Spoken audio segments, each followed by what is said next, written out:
All right, I think, hard-fought game right there all the way till the end. Way too many mistakes, I think, initially in this football game, the first quarter, getting down 21-0 there. I was proud of our team. There's a lot of teams that could just fold right there, and we continue to battle and fight. Coming into halftime, I thought we got a little bit more momentum back in the second quarter. Then coming into halftime, our guys, kind of forgot about the first half and came out in the second half and started playing well. We ended up getting the lead. We just got to learn how to finish. The bottom line for us is just way too many mistakes. You return a kickoff back, you end up getting a guy in the back, which we probably didn't need to do. Obviously, I think he would have been scored anyway. All the way down to the last play when we run into the kicker and give them another opportunity. When if they make the field goal, if we did nothing and they make a field goal, it's a 7-point game. We got an opportunity to go score and tie the game. Instead we gave them a touchdown. So, those plays and then there's several in between, and it's all phases of the game. So we got to clean up a lot of different things and because all the rest of the 7 games will be like this. If we don't get it cleaned up. Yeah, I think he got his maybe got his foot caught up underneath the defender there on the last play, and tweaked the lower half of his leg. I'm not sure exactly what it is, he'll get evaluated. Probably get an X-ray or something before we leave, and then we'll evaluate him tomorrow and see where we're at. Same leg that was hurt in camp?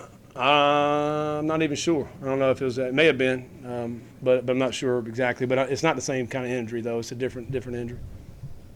Their go-ahead touchdown. It was a bad time to bust, but it was a corner blitz. What happened on that play as to why it got so? Yeah. Well, the play before we called the same blitz, and we blitzed the guy that was supposed to blitz, and then we called the same play, but then another guy blitzed. He wasn't supposed to blitz, and that's why he's wide open down the sideline. It's just a major bust, and you're not even making them work for it. You're just giving them an easy touchdown. So that's unacceptable, and certainly going to have to look at that and see what communication went wrong there. Scott, when you guys were struggling in the first half, was there any consideration with playing Evan? Not really. I think it was more than just Malik. I think there were several things of why we were not moving the footballs. A lot of 3 and outs. It takes all 11 guys to operate the offense and to make it go. It's just not the quarterback. There's a couple plays that we'd like to have back with Malik in the first half, but overall did okay. I thought he settled down by the end of the second quarter, and then the third quarter had a really good quarter in the third and threw some good balls and got us back in the game and putting up 28 points right there, making it a 4-point game. So we got back in it, and then we get the ball back and we're driving back down and.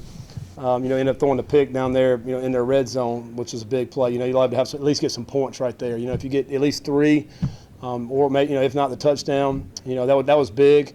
But again, it's just not Malik. There's a lot of mistakes made by all 3 facets of the game. You're not going to win. I don't care who we play if we make these kind of mistakes. We got to clean it up. On the roughing the kicker, you're about to get the ball back with about 2 minutes Yep. to go. Did they talk to you about maybe it was running in the kicker, or what did they say? I've watched the replay.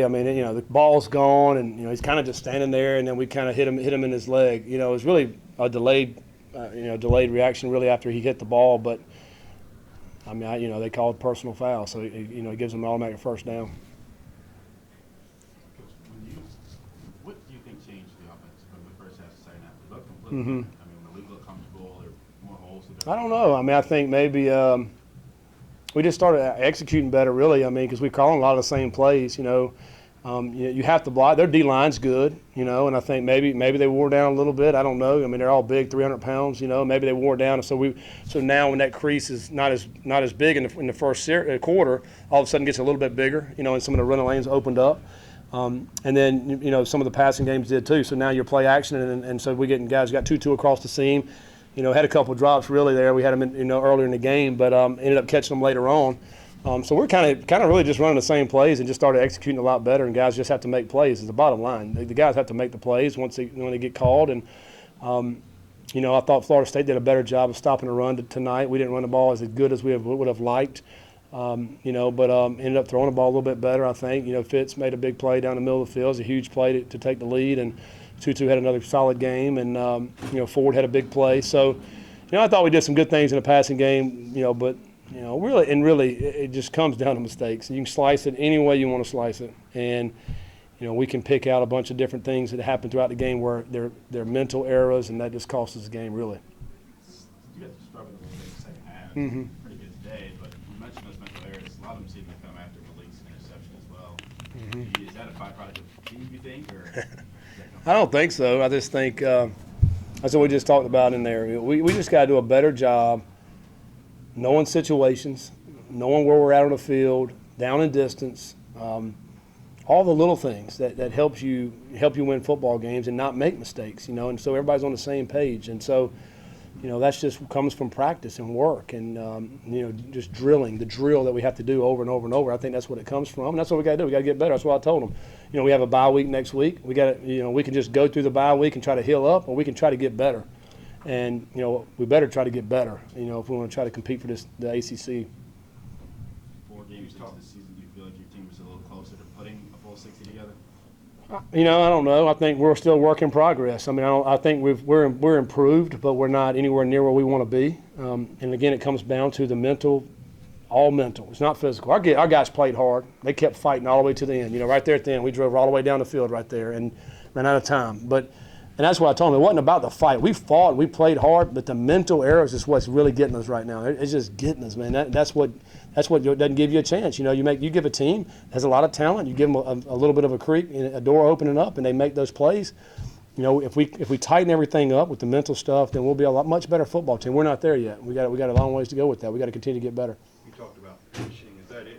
The difference between learn to play well and learn to? Well, yeah, you can. We got it to the point where we were up, right? So now, with 8.5, 9 minutes to go, when they get the ball back or whatever, and we're up 4 points, somebody's got to find a way to make plays. And so all the mental stuff we had prior didn't matter at that point. So now you got 8 minutes to go, make the plays. Let's don't have 2 guys blitz and leave a receiver wide open.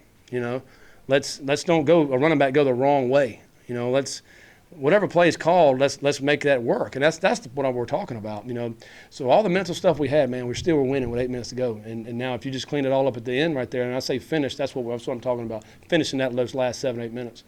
You go down 21-0 first quarter. Mm-hmm. It was almost like a nightmarish first Mm-hmm. quarter. What was the feel or the vibe from the Yeah, I was proud of the guys. There really wasn't any, bickering, pointing the finger back and forth, any of that kind of stuff. Everybody just kept playing, and then we made a play. And then the fake punt was huge for us. That got us back in because it was 4th down. We made that fake punt and got the first, ended up scored. Now we're starting to settle down. Now we're starting to settle down and start making some plays. So, and it came out in the second half. Third quarter was really good and got back in the football game. And, again, just finish out the game and, we'll eliminate these mistakes and be a lot better for it. Last one here. Florida State had to go to a backup quarterback with an injury. Did they look a little bit different, or was there anything different at you with Hornibrook in there? So No, I think Hornibrook threw 2 touchdowns today, So, Hornibrook's a 3-year starter at Wisconsin and won a ton of football games. He's a winner. And they obviously wanted to play him anyway. They played him in the 3rd series of the game, so they feel good about him. And, I hate to see anybody get hurt, and I don't care who it is. And so their quarterback goes out. But I think they felt good about Hornibrook coming in. And, he's a veteran, very savvy, showed a great bunch of poise and throws a nice catchable ball, And so, I think they're happy with him playing. I don't think it's not anything bad. It's not like it's a huge drop-off. They played the same offense, and he got the ball in the hands of their playmakers. All right, thanks, guys.